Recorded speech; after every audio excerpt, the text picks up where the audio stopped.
Всем привет, вы на канале Twin Китай. Мы продолжаем проходить... Как игра называется? Death in Texas. Да, точно. Я только вышла с Black Myth Wukong. Там оптимизация немножечко, чуть-чуть, как по мне, подкачивает, но... не знаю, наверное, он... я фиг знает когда. Все, забудьте, все, закрыто. Регенерация человеческих клеток в ближайшее будущее или очередная несбыточная мечта. Основатель, управляющий Transglobal Inc. найден мертвым у себя дома. Причина смерти – передозировка наркотиками. Эта программа следила за всеми, что нашли детективы в доме мертвого компьютерного гения. Я не знаю, что они нашли. Были комментарии о том, что, возможно, выполняя то, что сказано в указаниях, я иду, возможно, по плохой ветке, по плохому концу.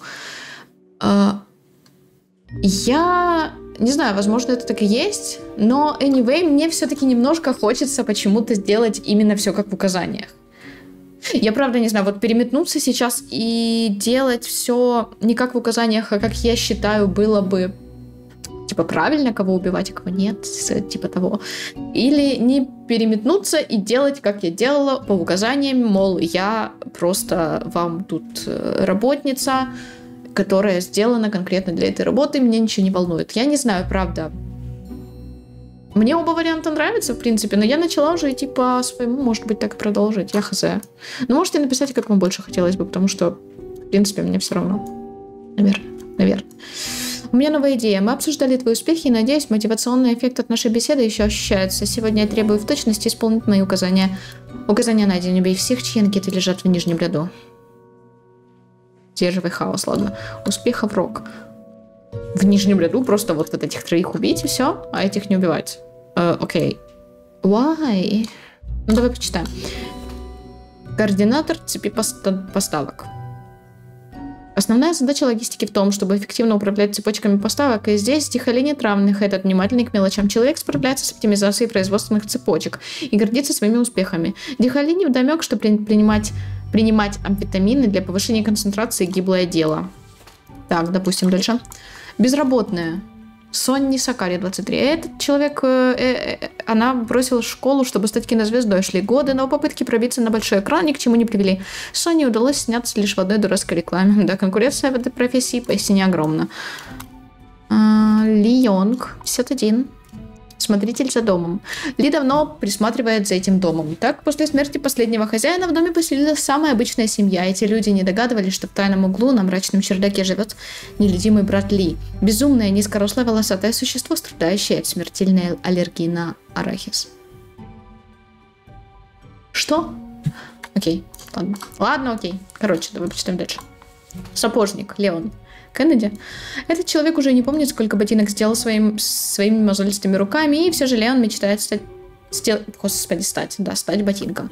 Сделать такие ботинки, чтобы надеть их и понять, каково это — влезть в чужие ботинки. Зачем? Просто Леон знает выражение «влезть в чужие ботинки», а что оно означает, понять не может. Окей. Alright. Рудольф Руди, 19 лет, студент. Что такое мораль и зачем она нужна? Рудольф знает ответ. Рудольф говорит об этом всем и каждому, ведь поступив на первый курс и прочтя пару книжек по философии, этот человек точно знает, как устроен мир. Умен. Хорош. 55. Химик, фармаколог. Верите автор. Наверное, это она. Верите много лет работает в фармакологической индустрии, пытаясь отыскать средства против старения. Благодаря недавнему прорыву биогенетики у Верите появилась любопытная идея. Кажется, она знает, какой именно химический ингредиент надо использовать, чтобы добиться искомого результата.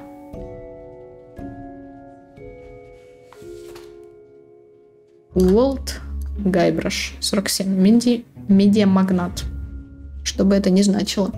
Этот человек с детства мечтал о собственной киностудии, и в 23 года ему это удалось. Вместе с партнером Уолтом была создана студия Frolix Production, которая вскоре превратилась в крупнейшего игрока на рынке киноиндустрии. Мультики, фильмы, новости. Империя Уолта занимается всем, что приносит радость детишкам и их родителям. Пока. Вот так. Вот сюда. Вот туда. А ты вот так. Ой. Так можно было?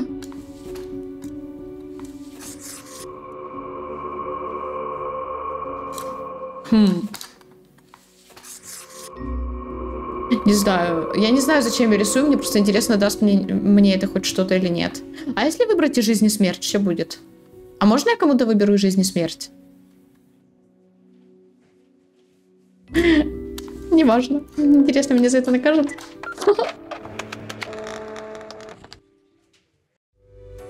Так можно было? Мирочно. Что-то мне дали. Что мне дали? Не, это все у меня было. Это все было, верните мне моего доктора. Этого. Нет, вот этого. Тут, может, что-то есть. По-моему, это все тоже было. Дайте мне вот это. Ладно, не трогаю больше. Не знаю, что мне принесли, но... Исчадие смерти, я тут думал о людях. Размышлял, они меня раздражают. Зачем они нужны? Нет никакой необходимости в их существовании. Разве мир без них не стал бы проще? В целом, вообще-то, не то чтобы я не согласна с ним. Возможно, но не нам это решать. Возможно. Знаешь, ведь мы можем влиять на судьбу мира. Я здесь, чтобы работать, я просто следую инструкциям. Забудь об этом. Все эти волнения. Я ценю твое терпение и твою верность. Насчет верности, я хотел бы кое-что сказать. А что я хочу сказать? Вам не кажется, что это напоминает игру в одни ворота? Нет, забудьте, мне просто нравится его. Ладно, давай первое. Такова природа верности. Я так не думаю, вы слишком высокомерны, всегда требуете, ничего не даете взамен. Нет, если я собираюсь идти по ветке, что я без особой свободы воли, я не знаю, тоже 50 на 50, конечно. Это как история с андроидом. Если вы не видели у меня прохождение Detroit Become Human, то я всегда топила за то, что роботы есть роботы, программы.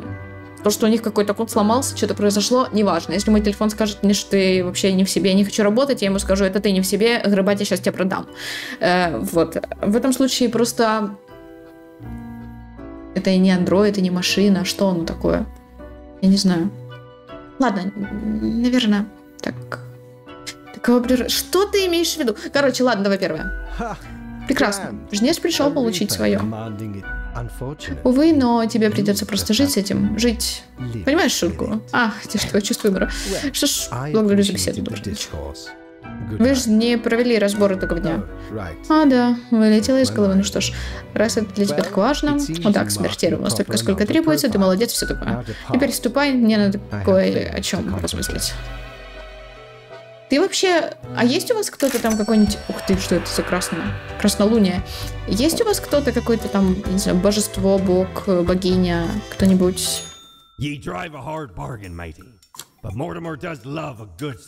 Плач скорби, устройство. Я беру. Что дает? Не знаю, пофиг, беру. Я помню, как наша шхуна пошла... Что? Я помню тот день ясно, словно это было вчера. Помню пещеру на самом дне океана. Эту штуку охранял огромный кракен, гарпун ему в брюхо. Что мне делать? Я и боролся с кракеном под водой. Со всеми его 8 щупальцами. А потом я встретил старую ведьму, на лице ее были шрамы от вороньих когтей, а на ногтях вороньи лица со шрамами.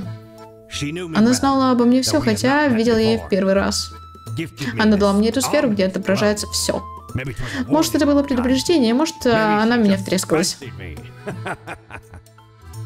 Через неделю я умер. Well, окей.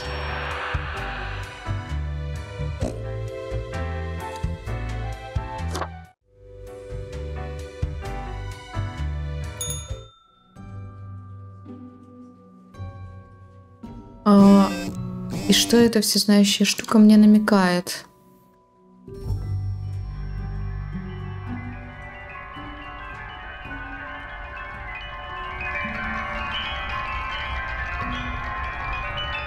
Возможен Армагеддон.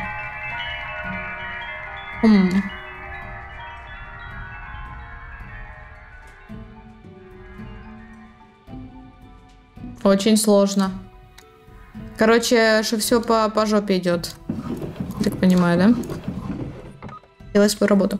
Медиагигант Frolix Production покупает новостное агентство Фальконера. Независимых СМИ остается все меньше. Осторожно, людишки, скоро Frolix получит контроль над всей отраслью образования и развлечений. Компания Pseudofarma представила новый и очень дорогой препарат, который замедляет старение на 1,9%. Первое в мире средство против старения поступило в продажу. Акции Pseudofarma бьют рекорды. Студент выступил против фейк-ньюс, строя беспорядки национального масштаба. Аллергия на арахис унесла еще одну жизнь. Полиция подозревает умышленное убийство. На чердаке особняка найден труп странного карлика. Жильцы жаловались на зловоние, и мы нашли вот это, заявили в полиции. У меня новости, жнец, согласись. Жизнь не должна быть слишком предсказуемой. Мы могли бы применять метод чередования почаще. В общем, у меня есть план. Убей каждого второго.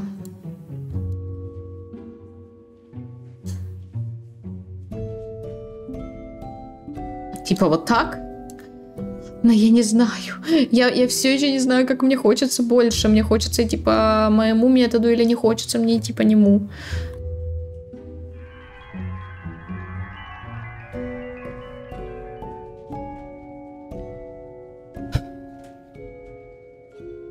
Сложно. Очень сложно. А, подожди. Ладно, сложно. Короче, давайте. Стюарт фон Эллингтон, 41, хозяин таверны. Стюарт владеет уютной таверной в центре космополиса. Питейное заведение оформлено в стиле фэнтези, называется «Царство мертвых». Стюарт обожает светские вечеринки, сомнительного рода фильмы ужасов. Кроме того, Стюарт ведет подкаст о плохих фильмах. Санью Фураха, 55, владелица магазина. В районе, где живет Санью, хватает магазинов с бакалейными товарами. Вот только выбор там невелик. Санью пришлось открыть собственный магазин, продавать там крупы, полуфабрикаты и прочие продукты, чтобы люди могли приготовить даже самый экзотичный рецепт. Ухуру, хранитель очага. Ухуру знает, в чем смысл жизни, в заботе о доме и о детях, их у этого человека двое. Этот человек счастлив в браке, тем более, что вторая половинка успешно снабжает семью финансами. Скоро дети вырастут и станут независимыми. Но Ухуру даже не планирует возвращаться к работе. Молодец. Значит, как хочешь. Чарли Гок, 56, директор-мошенник. Долгие годы, если не десятилетия, Чарли помогает своему брату Альберту Дэвиду уходить от налогов. Кроме того, этот человек замешан в торговле инсайдерской информацией и прочих мошеннических схемах. Сейчас Чарли живет за городом в личном особняке. Так, а это те, которые умереть должны, да? Петр Адамский, 23, нянь. Нянь? Почему нянь? Типа, феминитивы мы срать хотели, да? А маскулятивы к словам такие, как няня, это типа, ну, вы шо, это надо, это обязательно. Будешь няней. Наняться няней, точнее няней, блядь, да почему? Перед этим они говорят, что типа нет разницы, давай типа... Я просто не поняла вот эти штуки. А ну постой еще чуть-чуть. Что я говорила? Что они говорят, что типа нет разницы, да, и называют все вот как этот человек, мол, не без привязки к полу. И тут же нянь. Еще и в скобочках. Точнее, нянь. А зачем? А шо? А почему? Вы столько, блядь, вопросов, ноль нахуй ответов. Извиняюсь. Наняться няней в семью со средним достатком казалось Петру неплохой идеей. Контракт сроком на год – достойный способ покинуть родную страну, чья экономика испытала все прелести перестройки, да и зарплату предлагали тоже достойную. Ведь почему бы не рискнуть, особенно если ты молод? Плохо тебе, нянь. Джек Куджо, 32, офисный клерк. И все хорошо, жизнь удалась. 7 лет назад этот человек закончил колледж, теперь работает в консалтинговой фирме «Рога и копыта». Хотя обидно, когда тебя называют офисным планктоном, и потому сейчас Джек ищет способ круто изменить свою жизнь. Пейтон Джастис. Безработный копирайтер. Почему безработный копирайтер через дефис? Пейтон – опытный писатель, который никак не может обрести популярность. Когда Пейтон сидит без заказов, то сочиняет речитативы на тему трудной уличной жизни. Дон, 46, гангстер. Дон Феррино живет как настоящий мафиози, так как это понимали авторы старых криминальных драм и нашумевших фильмов. Увы, те люди ничего не смыслили в организованной преступности. Скоро Дон Феррино поймет, что нет ни кодекса чести, ни семейных связей, что мир криминала грязен, жесток и лишен романтики. Обед тебе. Ой. Мне хочется кому-то поставить жизнь и смерть. Блять.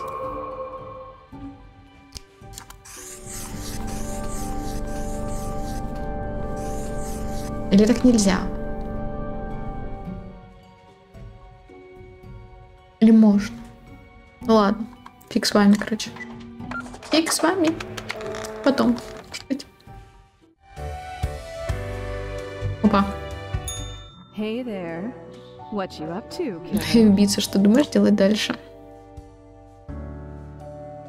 Я не убийца. Убийца еще какой. Страдания, сколько жизней ты уже отнял. Ты их вообще считаешь?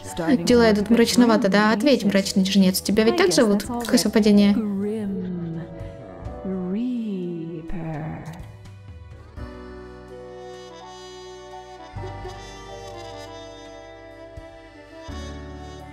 Да, я мрачный жнец, и что с того? Или есть статус-кво, и не мне его нарушать? Рано или поздно великий двигатель жизни останавливается. Кто-то должен делать эту работу. И этим кем-то будешь ты. Ты будешь. Лично за все в ответе. Неудивительно, что Рок именно тебя выбрал своим орудием. Так, окей. Мне кажется, что я, возможно, переметнусь. Деньги дайте. А у меня нет денег. Все правильно. Все правильно, у меня 0 денег. Да господи. Что происходит? Я могу поехать вверх, как я ездила до этого.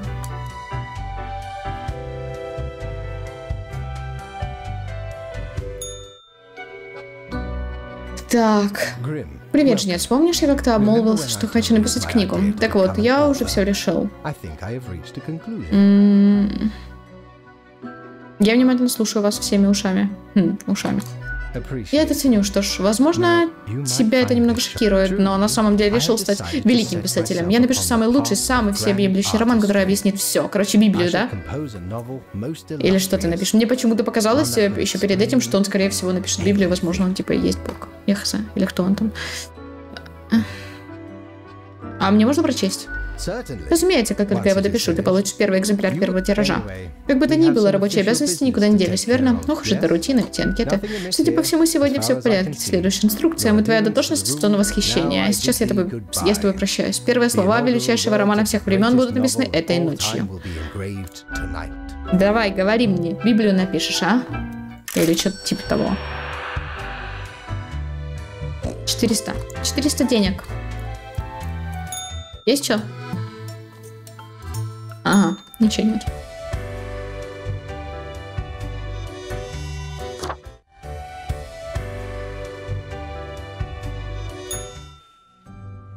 И что? Смотри. А, нет. А, да, минус, 3, короче, да, все, хамбец, Армагеддон.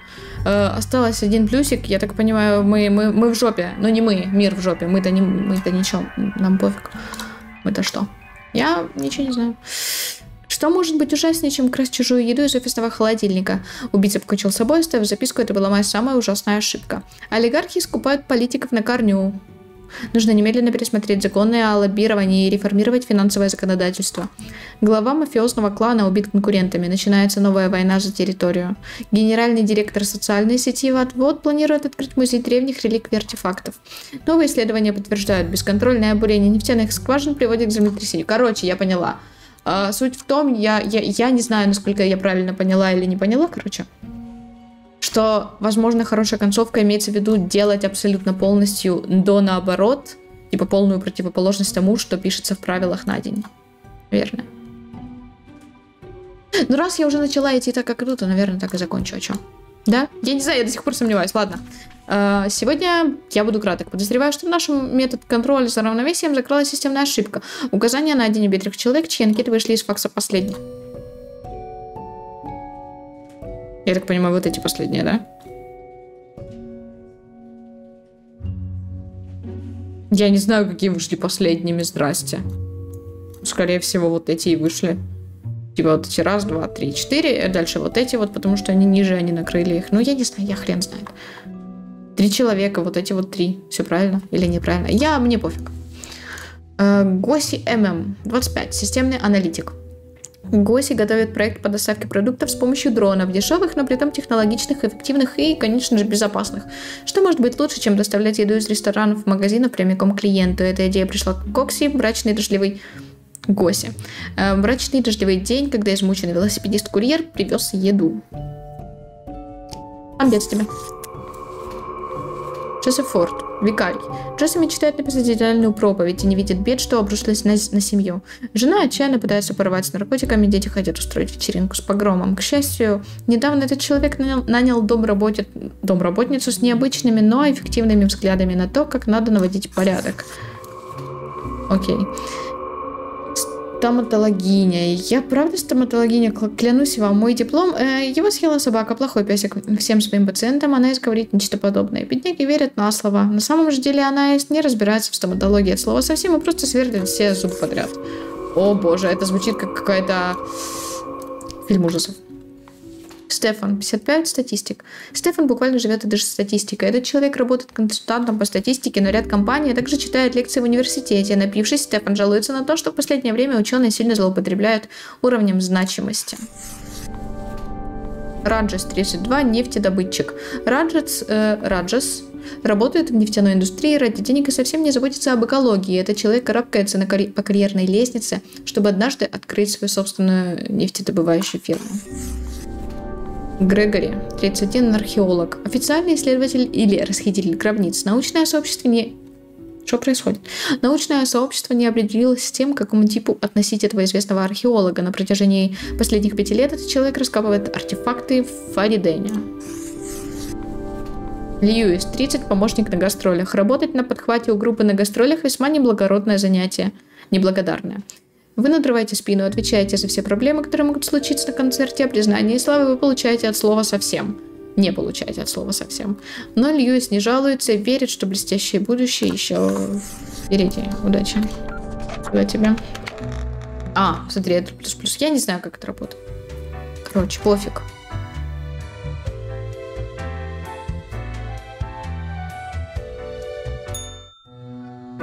Дай мне книгу почитать. Шнец, что ты здесь забыл? Да, это гениально. Черт, почему, когда я занят важными исследованиями, всегда появляется какая-нибудь рутина? Тоже продолжим. Смерти сегодня ровно столько, сколько требуется, что ж, наверное, это хорошо. Да, мне кажется, этого должно хватить, верно? Могу я задать вам пару вопросов? Вопросы, Шнец. Ладно. Все равно я тут немного потерял вдохновение. Вдруг твои вопросы наведут меня на какую-нибудь мысль, так что хорошенько подумай над своими вопросами. Каково это умирать, вы случайно не знаете? Не знаю, мы бессмертны, потому такого рода знания нам недоступно. И все же, мне кажется, это похоже на долгожданное освобождение. Что если умирание — это очень болезненный и неприятный процесс? Да, наверное, так и есть. Еще вопросы. Есть ли жизнь после смерти? Нет, по крайней мере, не такая, как у людей себе представляют. Никаких вечных мук под гнетом непостижимого вселенского ужаса? Едва ли. Вам не кажется, что у смертных есть некая тяга к смерти? Потому что они с завидной регулярностью подвергают своей жизни опасности? Да, вроде того. Жизнь непредсказуема, и изначально у нее вообще нет смысла. Сдается мне, люди сами должны наполнить им свою жизнь. Порой то, что они чем они ее наполняют, приводит к смерти. Можно ли словами описать смерть? Что это, как, почему и зачем? Не думаю. Мой телефон не перестает вибрировать. Возможно, с помощью литературы и искусства можно попытаться понять смерть. Надо пытаться и надо работать с тем, что у тебя есть. Люди чувствуют, что смертны каждый час, каждую минуту, потому искусство — это своего рода попытка достичь бессмертия. Странная смесь из попыток развлечься, найти смысл, донести идею, запечатлев какие-то черты своей личности, облеченная в форму, которая, возможно, переживет Творца. По крайней мере, до тех пор, пока Вселенная не перестанет существовать. Ну, вообще, в целом, да, если YouTube еще будет после моей смерти, мой канал останется, а меня уже не будет. Это одновременно и как-то неприятно немножко, что ли. Ну, не то, что неприятно, мне это уже будет насрать, я думаю. Как-то так... Как бы это попоэтичнее. Да хрен с ним. Когда это произойдет? Со дня на день? Со дня на день ты собираешься, да? Окей. Когда это произойдет? Со дня на день. Ну, в принципе, да. Понимаю. Что-то купить могу? Я скупила все трофеи? 400 одежда. Устройство. Что за устройство? Я не хочу одежду покупать, пока я устройство купила, но у меня денег мало, поэтому да. Идем спать. Говорить вроде не с кем. Мы можем переодеться. Давай переоденемся.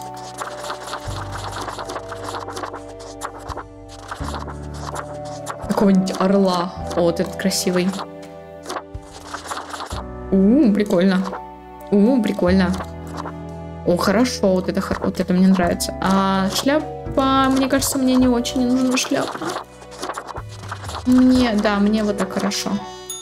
Смотри, меняется вот тут, прикольно. День. Да, давайте на этом закончим. Сохранение это прошло. Пишите свои догадки, если они у вас есть, насчет того, к какому концу мы идем, и что вообще все-таки это челбок или нет. Все что угодно, все пишите. Спасибо вам, девчата, за просмотры. Не забудьте подписаться на канал, на Инстаграм, на Твич. Также ставьте лайки, оставляйте комментарии, кликайте на колокольчик. Всем отличного настроения и до встречи в следующих видео.